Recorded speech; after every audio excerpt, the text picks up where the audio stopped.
Warwick dinosaur asteroid के impact के बाद तुरंत नहीं मरे, ना एक सेकंड में ना एक दिन में, बल्कि धीरे धीरे। इमेजिन करो एक डायनासोर जो इम्पैक्ट से बच गया, वो जिंदा है लेकिन उसके आसपास की दुनिया ऑलरेडी मर रहा है। हम सब एक सिंपल स्टोरी सुनते हैं, एस्टेरॉयड हिट हुआ, डायनासोर एक्सटिंक्ट हो गया, इंस्टेंट एक्सटिंक्शन, एक मूवमेंट और ये सब खत्म। Clear ending, happy explanation. लेकिन प्रॉब्लम है, नेचर क्लियर नहीं होता और एक्सटिंक्शन कभी सिंपल नहीं होता, क्योंकि एक्सटिंक्शन हमेशा से एक प्रोसेस होता है, एक स्लो कोलैप्स, एक चेन रिएक्शन, एक ऐसा स्टोरी जहां एंड धीरे धीरे लिखा जाता है। तो क्या हो सकता है, डायनासोर एक मोमेंट में नहीं मरे? 66 मिलियन साल पहले एक एस्टेरॉयड 15 से 10 किलोमीटर वाइड स्पीड से आता हुआ अर्थ की तरफ बढ़ रहा है। स्पीड 20 किलोमीटर पर सेकंड। कोई वार्निंग नहीं, कोई एस्केप नहीं। फिर इम्पैक्ट, एनर्जी रिलीज हुई, बिलियंस ऑफ न्यूक्लियर बॉम्ब के इक्वल। ओशन वेपोराइज हो गया, फॉरेस्ट इग्नाइट हो गया, स्काई फायर से भर गया, शॉकवेव पूरी अर्थ पर ट्रेवल किया और कुछ ही मिनट्स में प्लेनेट एक डिजास्टर जोन बन गया। लेकिन इम्पैक्ट के बाद सब कुछ तुरंत खत्म नहीं हुआ। पहले आया फायर स्टॉर्म फेज। हर जगह आग, ट्री जल रहा है, एनिमल्स भाग रहे हैं, एयर हीट से भर चुका है। फिर डस्ट स्टॉर्म फेज। एटमॉस्फेयर में millions of tons debris, ash, rock particle, smoke, sky धीरे धीरे ब्लैक होने लगा। और फिर सबसे डेंजरस फेज स्टार्ट हुआ, ग्लोबल डार्कनेस। सनलाइट ब्लॉक हो गया, दिन और रात का फर्क खत्म, टेम्परेचर ड्रॉप होने लगा, एसिड रेन शुरू होने लगी, ओशन टॉक्सिक हो गया, लैंड फोटोसिंथेसिस कर नहीं पा रहे हैं और धीरे धीरे प्लांट मरने लगे।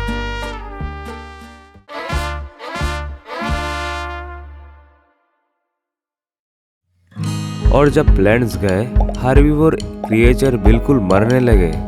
मैसिव क्रिएचर जो रोज टन्स ऑफ प्लांट खाते थे, सडनली फूड के बिना रहने लगे। और जब हार्बिवोर गए, कार्निवोर के पास प्रे नहीं था। टीरेक्स जैसे प्रेडेटर भूख से नहीं बचे, फूड चेन कोलैप्स होने लगा। एक सिस्टम जो मिलियंस ऑफ ईयर्स तक स्टेबल था, कुछ ही हफ्तों में टूट गया।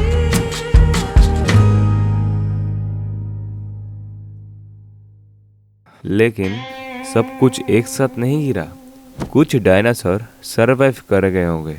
कैसे? कुछ अंडरग्राउंड हाइड हो गए, कुछ वाटर के पास रहे, कुछ स्मॉलर स्पीशीज में एडॉप्ट हो गए।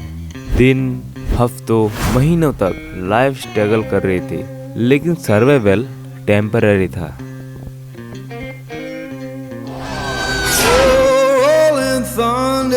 सोचो, एक डायनासोर जो बच गया, वो चल रहा है एक साइलेंट वॉल में। ना बर्ड्स, ना आवाज, ना इंसेक्ट की बजिंग, ना लीफ की रस्टिंग, सिर्फ हवा के साथ हल्का सा आवाज। स्काई ब्लैक, ग्राउंड कोल्ड और हर जगह डेथ की साइन। वो खाना ढूंढ रहा है, लेकिन कुछ नहीं मिल रहा। वो सरवाइव करना चाहता था, लेकिन सिस्टम ऑलरेडी कोलैप्स हो चुका था। साइंटिफिक स्टडी सजेस्ट करती है, इम्पैक्ट के बाद इम्पैक्ट विंटर हुआ था, एक ऐसा फेज जहां सनलाइट मंथ या ईयर तक ब्लॉक था। टेम्परेचर ड्रास्टिकली ड्रॉप हुआ और इकोसिस्टम रिकवर नहीं हो पाई। फॉसिल एविडेंस ये इंडिकेट कर रहे थे एक्सटिंक्शन एक ग्रेजुअल प्रोसेस था, सब स्पीसीज एक साथ नहीं गया।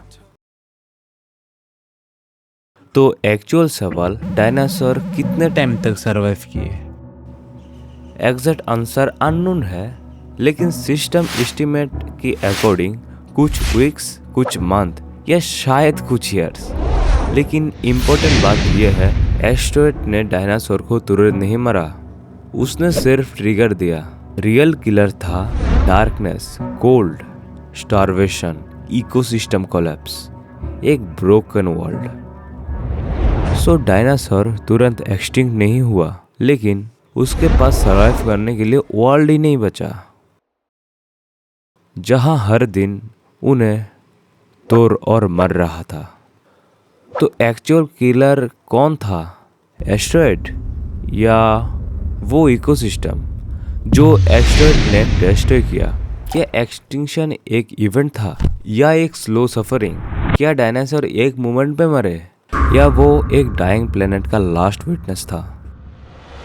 और ये सिर्फ पास्ट की स्टोरी नहीं है, ये एक वार्निंग भी है, क्योंकि अर्थ का सिस्टम इंटरकनेक्टेड है और अगर एक चीज़ कोलैप्स होती है सब कुछ कोलैप्स हो जाती है, एग्जैक्टली जैसा 66 मिलियन साल पहले हुआ था।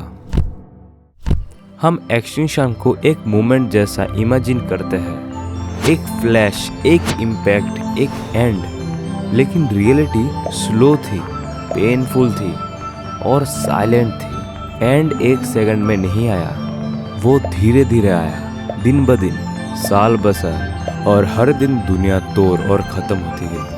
और जब लास्ट डायनासोर गिरा तब तक अर्थ ऑलरेडी बदल चुका था। शायद एस्टेरॉयड ने डायनासोर को नहीं मारा, शायद उन्होंने एक ऐसा दुनिया में उन्हें छोड़ दिया जहां जीना एक पनिशमेंट था।